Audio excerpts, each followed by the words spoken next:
صوبائی وزیر اطلاعات اور ٹرانسپورٹ شرجیل انعام ایمن کی ہدایت پر محکمہ ٹرانسپورٹ نے زائد کرایہ وصول کرنے والے ٹرانسپورٹرز کے خلاف کارروائیاں تیز کر دیں۔ Secretary provincial transport authority Amit Nawani کی سربراہی میں کراچی میں مقررہ کرایوں کی خلاف ورزی کے خلاف مہم کا آغاز کر دیا گیا۔ گزشتہ رات کراچی میں 45 گاڑیوں کو چیک کیا گیا۔ خلاف ورزی کرنے والوں پر 15,000 روپے جرمانہ عائد کیا گیا۔ کراچی میں مسافروں کو 97,000 روپے واپس کیے گئے۔ اسی طرح شہید بے نظیر آباد میں خلاف ورزی پر ٹرانسپورٹرز پر 5,000 روپے جرمانہ عائد کیا گیا۔ لاڑکانہ میں 30 گاڑیوں کا چالان کر کے 17,000 روپے جرمانہ عائد کیا گیا اور مسافروں کو 7,800 روپے واپس کیے گئے۔ بدین میں ٹرانسپورٹرز پر 7,500 روپے جرمانہ کیا گیا اور 6,800 روپے مسافروں کو واپس کیے گئے۔ محکمہ ٹرانسپورٹ سکھر نے موٹر وے پولیس کے ہمراہ روڑی ملتان موٹر وے پر کارروائی میں ٹرانسپورٹرز پر 10,500 روپے جرمانہ عائد کیا اور 12,300 روپے مسافروں کو واپس دلوائے۔ محکمہ ٹرانسپورٹ نے مٹھی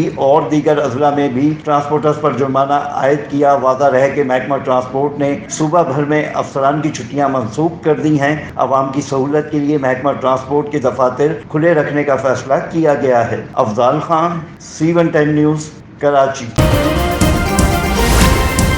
C110 نیوز، خبر کی اصل خبر۔